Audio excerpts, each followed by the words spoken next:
Welcome to This Week in Call of Duty. In this week's top story, at MLG in Providence, Rhode Island over the weekend, Team Quantic Next Threat and Team Eon Envy went head-to-head, vying for the winner's podium in a 50G pot in the Call of Duty Black Ops tournament. Quantic came out on top after several hard-fought rounds to seal themselves as the 2011 champions. For those wondering about Call of Duty Elite, after hitting a few stumbling blocks, or another way of putting it is flat out not working, we're happy to report the service is up and running and hitting its stride.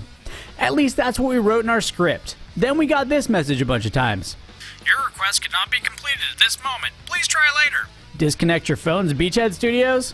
When you do get in, those looking to jump into some competition, Call of Duty Elite will be hosting a number of Lone Wolf operations and a couple of events for soldiers to enlist. On the event side, players can also take part in the Say Cheese competition, where your team could take home the top prize for the cheesiest picture.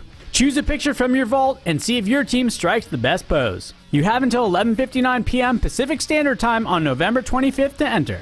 Lastly, the Fire in the Hole event has players doing their best Michael Bay impression. You'll get to use all the explosive weapons at your disposal to create the biggest explosion. Then use the in-game theater tools, capture a screenshot, and upload it to be judged. This competition also ends at 11:59 Pacific Standard Time on November 25th. Looking to next week, 2 Lone Wolf operations are coming down the pipe: Vengeful Beast and Recovery Agent. Come back next week for all the details.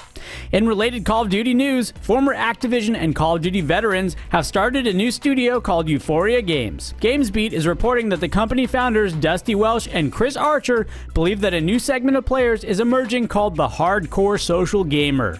Archer stated, "Many studios are making casual games for a core audience." Welsh threw in his 2 cents with, "We're making core games for a social audience. We think the hardcore gamers are going to start looking for the core games on the social and mobile networks now." Meanwhile, with Christmas coming up, if you've been naughty, watch out. The internet is abuzz with the news that over 1,600 people have been banned by Activision for cheating, hacking, or glitching.